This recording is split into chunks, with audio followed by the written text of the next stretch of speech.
Distraction Infraction 2.0 is an idea thought up last year by the now juniors at Cedar Grove High School to raise awareness to distracted driving. These distracted drivers may be doing simple things like texting, eating, grooming themselves, playing around with the radio, air conditioning, among other things. But they all have this common effect of taking attention away from the road, putting the people in the car in danger. Last year, they focused upon the driver's part, saying that they can stop what they're doing and stop committing a distraction infraction. The mission for this year's video and school-wide campaign is to empower the underdog of the car, the passenger. The passenger is able to take control of a situation that makes them feel uncomfortable, and if they're unable to get the driver to stop their distracted driving, the passenger can at least be dropped off immediately, which is displayed in the skits showing off our 3-step plan. Along with the videos, we raised awareness for our project around the school by questioning students with certain information and statistics on distracted driving, and for those who got correct answer, they would receive a prize of a $10 Chipotle gift card. Now it's time for some facts. When you check a text while driving, how much time do you think you're looking away from the road? The answer: 5 seconds is the average time your eyes are off the road while texting. When traveling at 55 miles per hour, that's enough time to cover the length of a football field blindfolded. 78% of teens and young adults say they have read an SMS message while driving.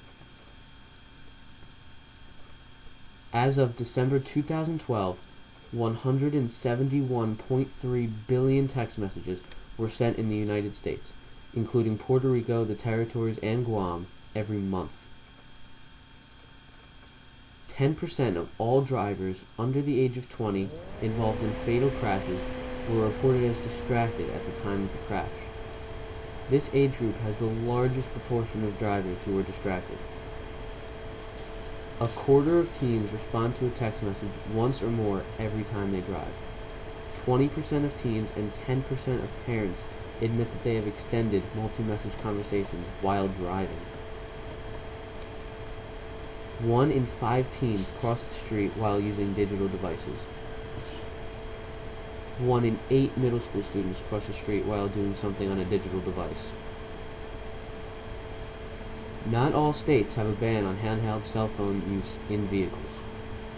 Currently, there are 12 states, including Washington, D.C., Guam, and the U.S. Virgin Islands, that prohibit all drivers from using handheld devices while driving. Girls are a little more likely to distracted walk than boys, but only just barely. More than 600,000 vehicles are driven by someone using a handheld cell phone in this country at any given moment. Cell phone use while driving increases reaction time by the same amount as having a blood alcohol concentration of 0.08%, according to the University of Utah researchers. What's your name? James.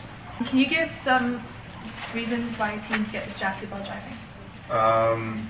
Texting their friends. If there's a lot of people in the car, sometimes conversations can get distracting. Hey, what's your name? Jen. So, can you name some distractions while driving?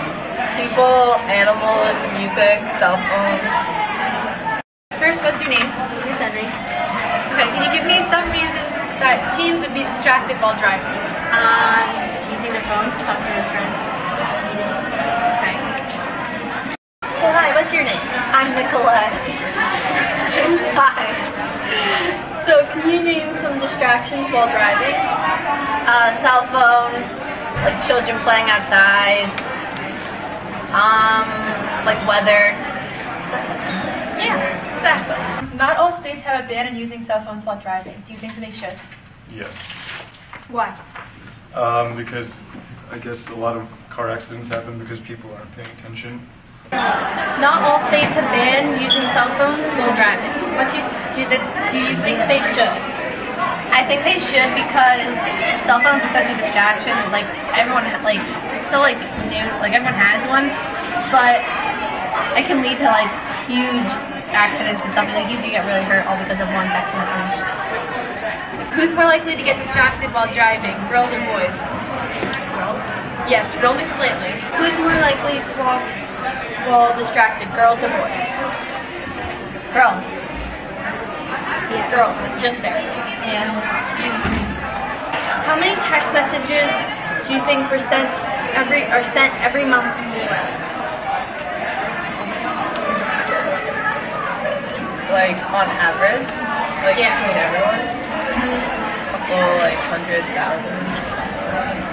It's, as of December 2012, 171 billion text messages were sent in the U.S. Every month. So that's a lot of text. And how many text messages are sent every month in the U.S.? For a billion? Yes, it is over a billion. It's a lot over a billion. Yeah, 171.3 billion. Do you think the death rate is higher for girls or boys when it comes to distracted driving? Boys? Yes, 1.8 times higher for boys. Do you think the death rate is higher for girls or for boys when it comes to distracted driving? I think boys. Yeah. Miss Henry wins a gift card. To Walmart. Got it. Wow! We won a Chipotle gift card for $10. No way! I won! On Wednesday, go to Mr. B's office and show him that. And I am the man! This skit shows the three-step method being used in action. That plan being to ask the driver to stop the distracting activity, and if that fails, moving on to asking to get out of the car. While step 2 may not work in some situations, step 3 has been implemented to make it certain that the passenger can exit the dangerous situation. This is a more informative and clear usage of the 3 steps. In the skit, the passenger clearly explains to the driver that she feels very uncomfortable with his distracted driving. She recognizes that as the passenger, she holds just as much power in the car as the one behind the wheel, and she takes charge to keep herself and the driver safe from the situation. After being ignored when asking if the driver can stop the activity, she recognizes that it would be best for her to just ask to get out of the car, because while calling for a new ride might seem inconvenient, it's much better than losing a life or a limb. After refusal to stop, the passenger knows that they must get out, so they feign a sickness in order to get the driver to pull over.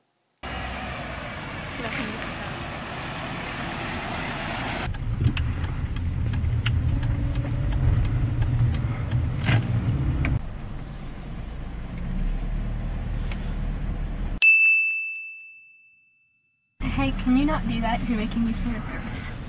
No, it's fine. I do this all the time. It's really dangerous though. No, it's fine, really. Plus, it's important. I'm making plans for later tonight. If you're not going to stop, just let me out, please. Don't be such a baby. Look, it won't take long for me to finish this text. Plus, it's important, alright? I think I'm going to be sick. Like the sniffles sick? I mean, I'm about to throw up. Oh god. Get out of here.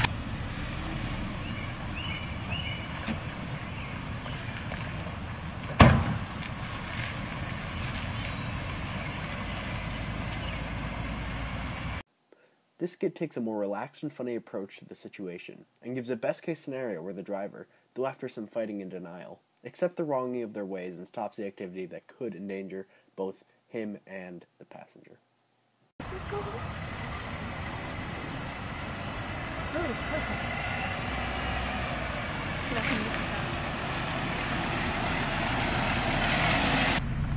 Yeah, so where do you want to eat? It doesn't matter.